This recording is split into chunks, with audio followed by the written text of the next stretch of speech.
आज जिस पत्नी की कहानी मैं आप लोग को सुनाने और बताने जा रहा हूँ, ये तो मेरठ हत्याकांड जो काम कांड किया था जिसका नाम मुस्कान था, उससे भी 2 कदम आगे निकली। क्योंकि मुस्कान ने तो चलो अपने बराबर से प्यार किया था, उसके बाद और भी जगह-जगह से औरैया से भी आया और उसके बाद सोनम जिसने मर्डर करवाया अपने पति का, ये लोग तो अपने बराबरी के आदमी से, बराबरी के लड़के से प्यार किया था। फिर उसके बाद इन्होंने अपने पति का बेरहमी से मर्डर करा देते हैं, कत्ल करा देते हैं।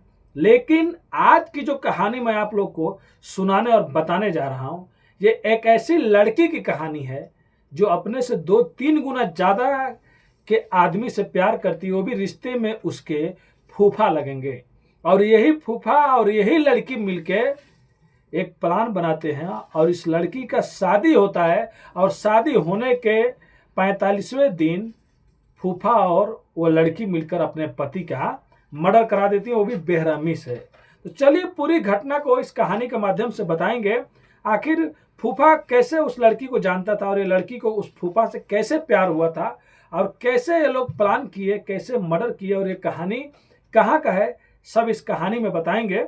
उससे पहले आप लोग से रिक्वेस्ट करते हैं, अगर आप हमारे चैनल पे नए हैं तो चैनल को आज ही सब्सक्राइब कर लीजिए ऐसी ही कहानी वीडियो सुनने और देखने के लिए।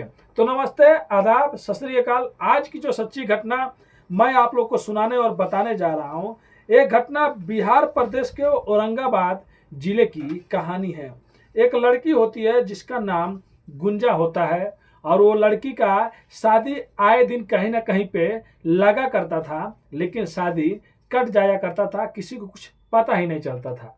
एक बार एक लड़का पसंद आ जाता है जिसका नाम प्रियांशु होता है, दिखने में भी बहुत खूबसूरत होता है। उस लड़के का फोटो आप लोग देख सकते हैं और उस लड़की का भी फोटो आप लोग यहीं पे देख सकते हैं, लड़का लड़की दोनों का फोटो आप लोग देख सकते हैं। शादी लगने के बाद प्रियांश बहुत खुश होता है और जो गुंजा होती है ये भी बहुत खुश होती है। दोनों की शादी हो जाती है और शादी होने के बाद ये लोग एक साथ में रहने लगते हैं।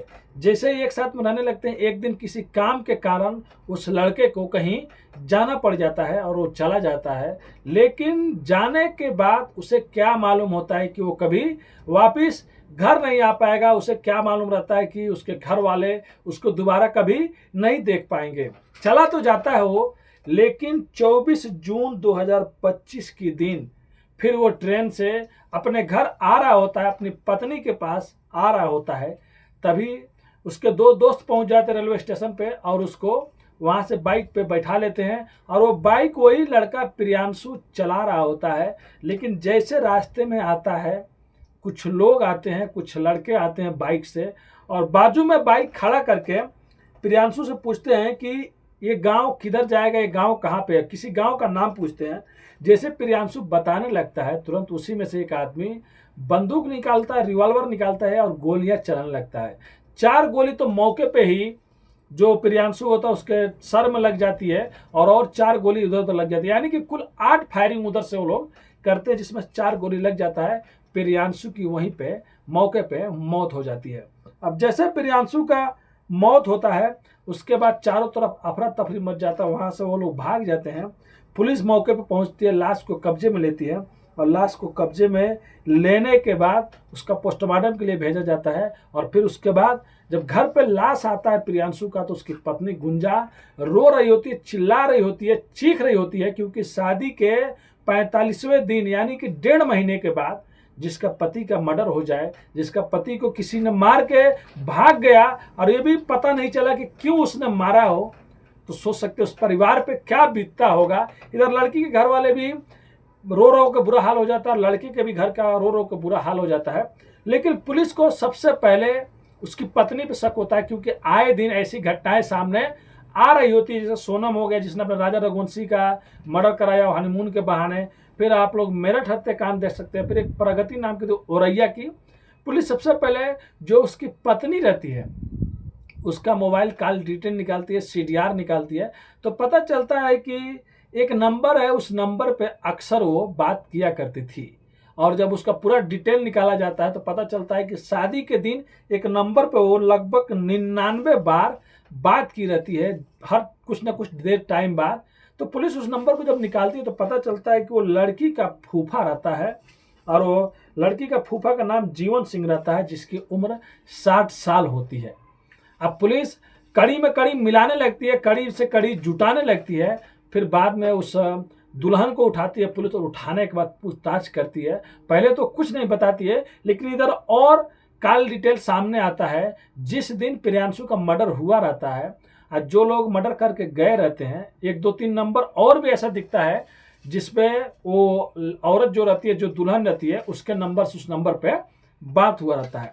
और ये नंबर का जानकारी कहाँ से पुलिस को मिलता है? जब प्रियांशु का मर्डर हो जाता है तो जब पुलिस वाले घर पे आते हैं, पूरा घर को चेक करते हैं, तब उस घर से 3 मोबाइल मिलता है। प्रियांशु को तो पहले वो लोग मतलब उसका मोबाइल जब्त कर लिए रहते हैं, लेकिन घर में 2 और मोबाइल मिलता है। एक मोबाइल तो गुंजा की रहता है, यानी कि उसकी पत्नी का रहता है, लेकिन एक और मोबाइल जो रहता है ना, वो किसी और का नहीं, उसी का पत्नी का रहता है। अब पुलिस उठाती है और उठाने के बाद उसमें साफ साफ नंबर से सब चीज़ से पता चल जाता है। उधर वो अपने फूफा से भी बात कर रही है शादी के दिन, उसके बाद जिस दिन मर्डर होता है उससे भी पहले, मतलब ज़्यादातर टाइम वो अपने फूफा से ही बात किया करती थी। और कुछ सोशल साइट पे, कुछ व्हाट्सएप पे, कुछ मतलब एडल्ट फोटो भी भेजी थी अपनी। तो इसके बाद फूफा को भी पुलिस उठाती है और इसको भी पुलिस उठाती है, और उठाने के बाद इससे पूछने लगती है। बाद में जो गुंजा रहती है टूट जाती है। टूटने के बाद कहती है कि हाँ, मैंने ही अपने पति का कत्ल करवाया, और वो भी मैं अकेली नहीं थी, मेरा फूफा भी थे, और मेरा फूफा से अवैध संबंध कई सालों से था, 15 सालों से। तो सोच सकते हैं भाई, 15 साल या 10 साल कम नहीं होता है। तो फूफा पहले शादी कहीं पे लगता था, इसका तो फूफा खुद शादी काट दिया करता था, लेकिन इस बार गुंजा के घर वाले ने फूफा की बात नहीं मानी और गुंजा की शादी कर दी। लेकिन गुंजा शादी के दिन से ही प्लानिंग करना शुरू कर दी कि हम कैसे अपने पति को मारूं, कैसे नहीं मारूं, कैसे उससे छुटकारा पाऊं। क्योंकि जो फूफा था ना, वो दिखने में भले बूढ़ा था, 60 साल का था, लेकिन पैसे वाला था। शायद उसका ट्रांसपोर्ट का भी बिजनेस था, और कुछ 1 2 शोरूम भी था बाइक वाइक का। तो थोड़ा बहुत तो पैसे ज़्यादा ही होंगे इस लड़की के घर वालों से। इसके लिए लड़की उस पर शायद फिदा रहती थी, और उसके बाद अपने फूफा से बात करती है। और वही फूफा हायर करता है शूटरों को। शूटर झारखंड से आए रहते हैं, और ये तय हुआ रहता है कि इसको 24 जून को नहीं, 22 जून को ही मतलब रास्ते से हटाना है प्रियांशु को। लेकिन 22 जून को जहाँ पे प्रियांशु रहता है, वहाँ पे भीड़ भड़ाका इलाका ज़्यादा रहता है। शूटर लोग कहते हैं कि वहाँ पे अगर गोली चलेगी तो शायद बात और बिगड़ जाएगी। इसके लिए वो लोग इंतजार करते हैं। और जिस दिन प्रियांशु घर पे आ रहा होता है, अपनी बीवी को हर 10 मिनट 1 घंटे में बात करता, तो मैं यहाँ पे आ गया हूँ। और इसकी बीवी तो थी जो शूटरों से संपर्क में थी, और उसको कपड़े का कलर, कब आ रहा है, कौन लेके जाने जाएगा, कब इसका टाइम है, सब शूटरों को बता रही होती है। जैसे ही वो ट्रेन से निकलता है, अपने दोस्तों का बाइक पे, अपना खुद बाइक चला रहा होता है, इधर ये शूटर को इशारा करती है। शूटर लोग जाते हैं और रास्ता गांव पूछने के बहाने इस पे हमला कर देते हैं, जिस पे मौके पे मौत हो जाती है। तो यहाँ पे तो दूध का दूध पानी का पानी हो जाता है। पुलिस उस दुल्हन को गिरफ्तार कर लेती है और सोचती है कि बताओ आज के ज़माने में कैसे कैसे लोग हैं। जब ये सच्चाई सामने आती है तो लड़की के घर वाले भी हैरान हो जाते हैं कि मेरी लड़की ने क्या कर दिया। और लड़के के घर वाले तो पहले से ही हैरान रहते हैं कि जिसको आए 45 दिन नहीं हुआ था, वो मेरे ही बेटे का कातिल निकली। आए दिन इतनी घटना घट रही थी, जिसको वो भी शायद देखती होगी कि कोई भी मुजरिम गलत काम करके नहीं बच सकता है। फिर भी ये लोग गलत रास्ता चुना। अगर वो चाहते तो आसानी से अलग हो सकती थी, उसके बाद वो कहीं भी जा सकती थी। लेकिन आजकल क्या हो रहा है हमारे समाज में मालूम नहीं।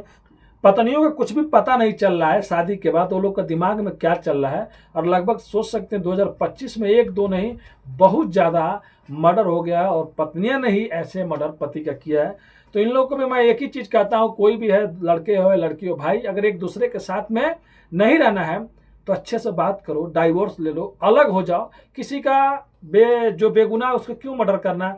और अगर आप गलत काम कर भी रहे हैं तो ये भी सोच लीजिए कि आप लोग पुलिस से नहीं बच सकते हैं। तो ये थी कहानी बिहार की औरंगाबाद की, जहाँ एक लड़की अपने फूफा से प्यार करती थी, और प्यार करने के बाद ये सोचती थी कि मेरा जिससे भी शादी होगा उसको कत्ल कर देंगे। और पहले भी कई जगह शादी लगा तो शायद उन लोग का अच्छा नसीब था, वो लोग बच गए। लेकिन इधर प्रियांशु बेचारा जो अच्छा था, जो बेकसूर था, जो कुछ नहीं जानता था अपने पत्नी के बारे में, लेकिन पत्नी ही कातिल निकली थी। फिलहाल ये जेल में चली गई और हमेशा शायद जेल में ही सड़ेगी। तो ये कहानी सुनाने का उद्देश्य किसी का भी दिल दुखाना नहीं है, बस आप लोग को जागरूक और सचेत करना है। अगर आपके भी कहीं शादी लग रहा है, सबसे पहले लड़की हो या लड़का हो, साफ साफ पूछ लीजिए।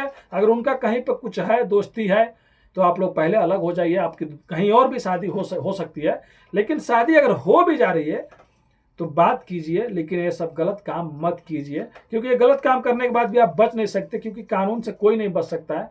इसीलिए हमेशा खुश रहें, अच्छा काम करें और अपने फैमिली का ख्याल रखें। और जाने से पहले अपने भाई को भी सपोर्ट कर दें, सब्सक्राइब कर दें, लाइक कर दें, शेयर कर दें। आपका भाई बहुत ज़्यादा मेहनत करता है, गाड़ियाँ भी चलाता है, जब टाइम मिलता है, कुछ टाइम में काम नहीं रहता तो आप लोग के लिए वीडियो बनाता है। तो मिलते हैं नेक्स्ट वीडियो में फिर से कुछ सच्ची कहानियों के साथ। अभी के लिए अलविदा लेते हैं आप लोगों से। धन्यवाद।